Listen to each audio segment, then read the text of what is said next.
Secara umum, mahasiswa akuntansi dan masyarakat mengenal jenis pencatatan akuntansi sebagaimana yang tertulis dalam berbagai literatur akuntansi yang idenya berasal dari Barat.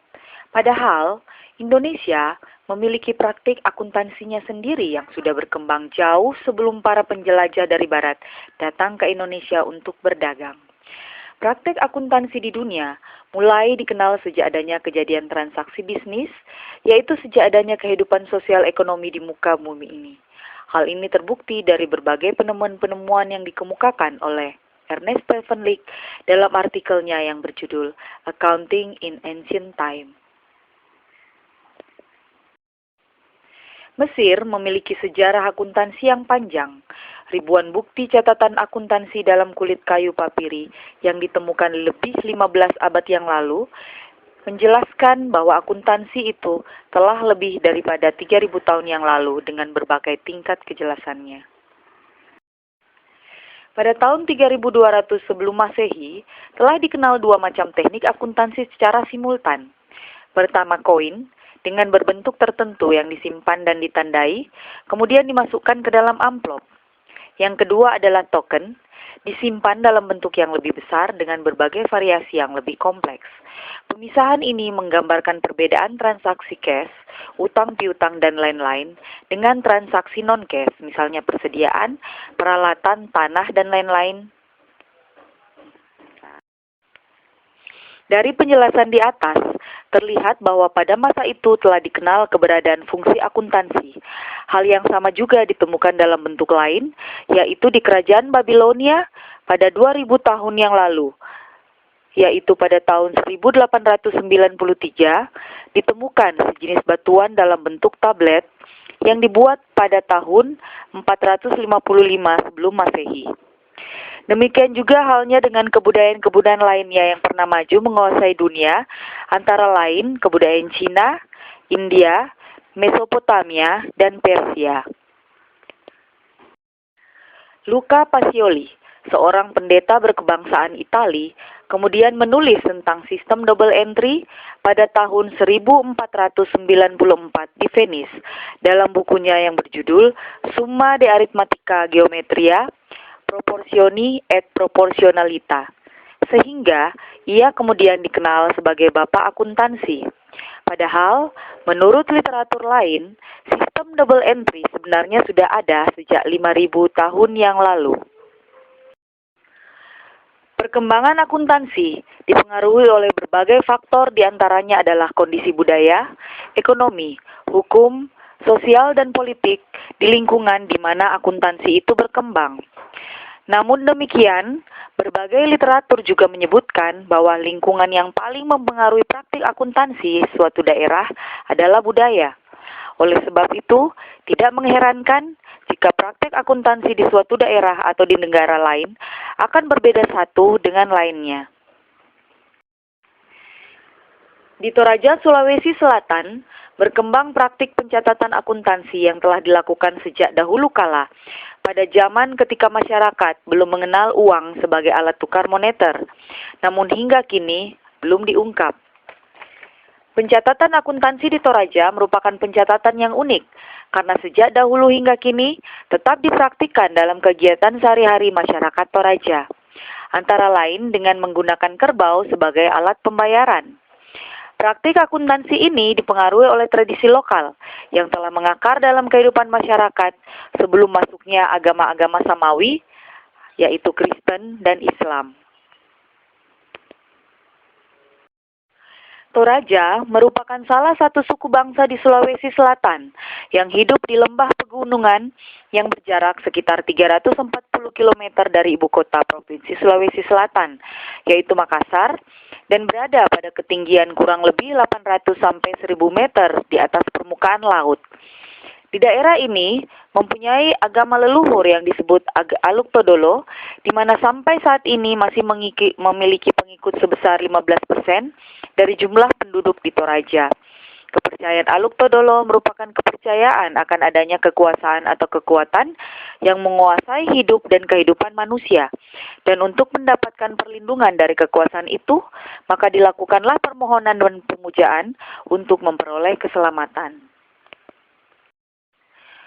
Perwujudan ini dalam bentuk upacara ritual dan seremonial di mana masyarakat Toraja sangat terkenal dengan tradisi ritualnya, yaitu upacara rambut tuka dan rambut solo.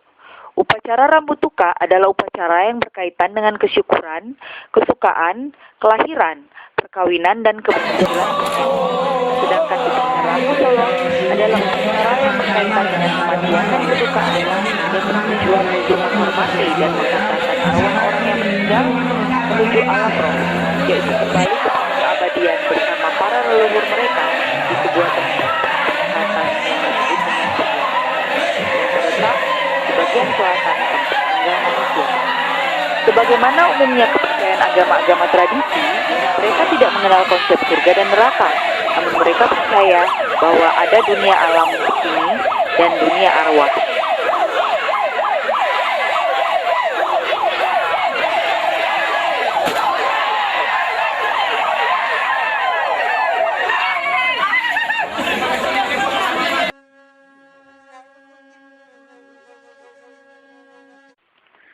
Barter adalah cara yang dilakukan manusia sebelum mengenal uang sebagai alat tukar sehingga tidak ada rujukan yang jelas tentang batasan nilai suatu barang atau jasa.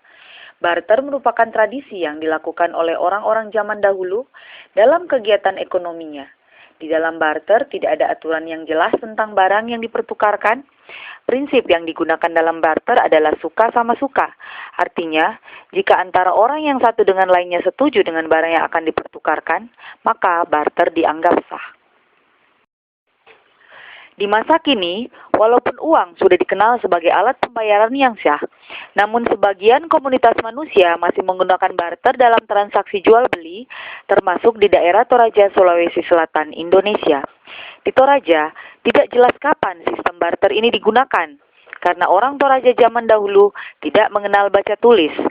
Berbeda dengan suku Jawa atau suku Makassar yang mempunyai huruf Jawa dan huruf Lontara, sehingga sejarah perekonomian barter di Toraja hanya dilakukan melalui mulut ke mulut. Di Toraja, barter dalam hal ini menggunakan kerbau sebagai alat pembayaran yang sah, masih terus dilakukan hingga kini. Sejarah sistem ekonomi barter dilakukan pertama kali pada 6.000 tahun sebelum Masehi oleh suku Mesopotamia. Kemudian sistem ini diadopsi oleh suku Venesia. Mereka menggunakan sistem barter untuk menukarkan barang-barang yang dimilikinya dengan barang lain dari kota ke kota. Kemudian, sistem barter dikembangkan di daerah Babel. Kebanyakan orang di daerah ini menggunakan barter dalam wujud barang antara lain senjata, teh, dan makanan. Namun yang paling sering dibarter adalah garam. Pada masa itu, garam dijadikan sebagai gaji para tentara Romawi. Mereka yang ada di foto, orang-orang yang sudah meninggal. Patung replika manusia dalam bahasa Toraja disebut tau-tau, yang berarti orang-orangan.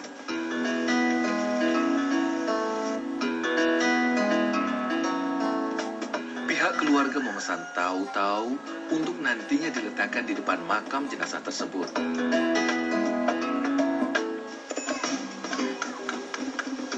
Natalis Noy, seorang pemahat di kawasan Gua Londa, Toraja Utara, sedang menyelesaikan pesanan patung tau-tau. Dengan telaten, Natalis memahat kayu nangka menyerupai wajah Nenek Helen, seorang keluarga bangsawan. Sebagai alat tukar, kerbau dijadikan sebagai alat pembayaran yang sah yang sudah dilakukan sejak dahulu ketika masyarakat Toraja belum mengenal uang sebagai satuan moneter. Praktik ini tetap dilakukan hingga kini, di mana kerbau yang dijadikan sebagai standar moneter adalah kerbau jenis kubuk dengan ukuran tertentu yang saat ini nilainya setara dengan 15 juta rupiah. Sebagai satuan moneter, kerbau dijadikan alat pembayaran dalam hal pembayaran utang piutang, gadai sawah, jual beli sawah, tanah, dan lain-lain.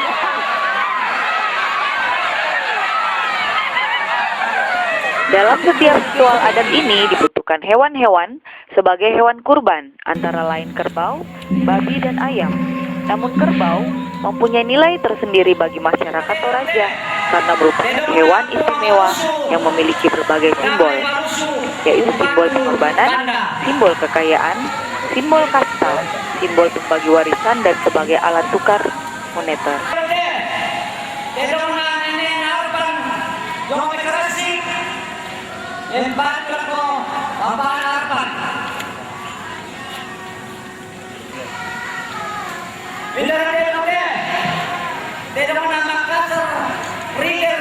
Community Markom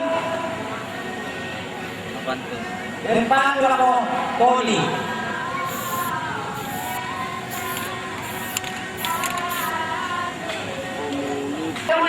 Bapak Sulo Jokowi Tondon Empat ako Tony Solalia.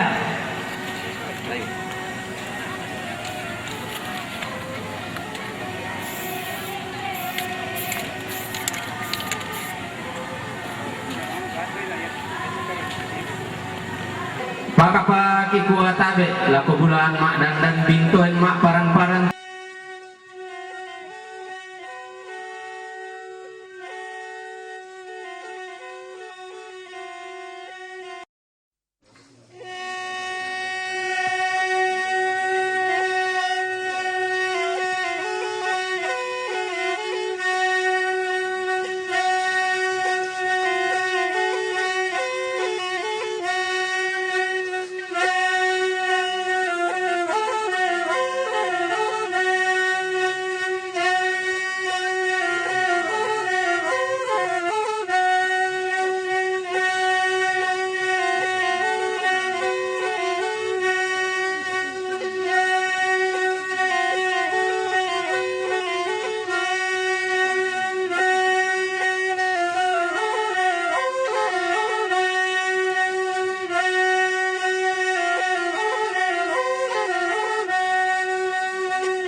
Dali mi.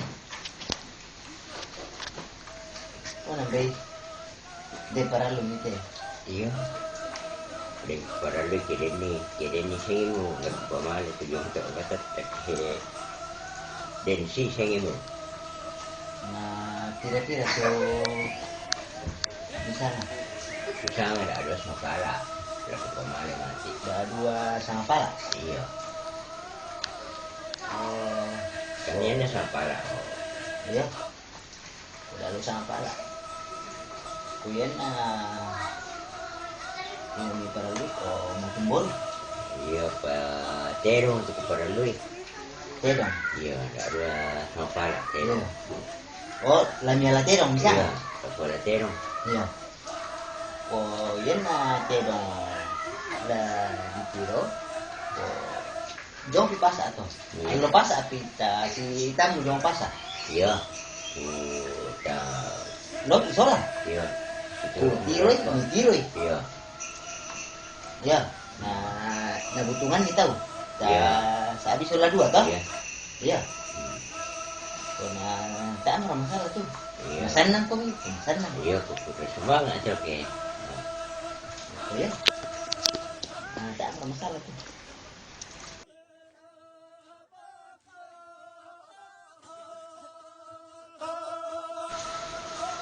Oh, malami dari kaparan gitu. Dan Oh, apa mo to? tiro na din tebe mi tiro yung pangkong nani pamalan. Lami parang nila ka. Iya. Ano ka mo na kita lagi pamana mo pa. O kami ya. Na may tiro lami sangan. Kung nasama na kita sa kamay ni mahal ko dyan din sa pala. May mawatan na. Tarakan na misa mo saling sa bayan na misa sa pala. 15 to. Kung hindi mo dito kami nagmisa sa pala to demo. Iya, yan na. Ano misa sa lego pinali mo. 12 to. Sa 12 juta kay misa sa lego. Iya. Oke ya, kita naku, naya bangura di sisa lain itu sama para sesama nengo. Tay naya di sisa lain itu pokok langsung kami bayar umar kasih. Ako, yang merata berku ako. Lang palaku patin ko. Sang apa tempo Ito na sa pasa. oh ya. Tay na matumba tu na on panan lo kami na yo. Ano na si salam. Yang mo kudu semangat. Yo kurus semangat.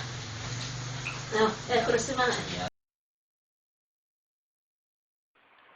Dalam kasus gadai, misalnya gadai tanah, orang menentukan nilai atau harga tanah misalnya senilai 5 ekor tedong sangpala.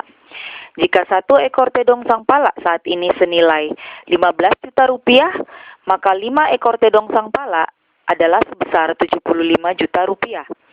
Jika di masa mendatang, orang hendak menebus tanahnya kembali, tetap senilai 5 ekor tedong sangpala dengan nilai rupiah yang berlaku pada saat itu. Misalnya, pada 5 tahun mendatang, 1 ekor tedong sangpala senilai 20 juta, maka harga tanah yang akan ditebus 5 tahun mendatang adalah senilai dengan 100 juta rupiah. Bagi masyarakat Toraja, kerbau bukan hanya sekedar hewan biasa yang membantu pekerjaan petani di sawah untuk membajak sawah, atau sebagai hewan yang dikonsumsi dagingnya belaka dan menjadi santapan pada saat upacara. Namun kerbau adalah patokan penilaian harga sesuatu jasa atau barang tertentu. Orang Toraja menempatkan kerbau sebagai harta tertinggi yang nilainya melebihi emas. Namun yang dimaksud adalah kerbau dalam keadaan hidup. Jika kerbau tersebut sudah mati, maka ia tidak lebih hanya sebagai hewan yang dinilai dari dagingnya saja untuk dikonsumsi, dihitung berdasarkan berat timbangan. Sebagai patokan penilaian harga sesuatu barang atau jasa, kerbau juga telah menjadi salah satu komoditas perdagangan yang cukup besar nilainya. Mitos yang berkembang adalah bahwa nenek moyang kerbau dan manusia adalah bersaudara. Sama-sama lahir dari tungku menempa emas milik Puang Matua atau Tuhan. Datuk Lauku adalah nenek moyang manusia, sedangkan Manturini adalah nenek moyang kerbau. Oleh sebab itu, bagi orang Toraja, kerbau adalah mata uang yang tidak pernah mengalami penurunan nilai. Kerbau adalah alat tukar non-moneter yang nilainya selalu dianggap stabil, yang digunakan untuk berbagai pembayaran. Jauh sebelum uang dijadikan alat transaksi pembayaran, kerbau sudah dipergunakan sebagai alat penukar atau penilai terhadap sesuatu objek tertentu yang dianggap berharga.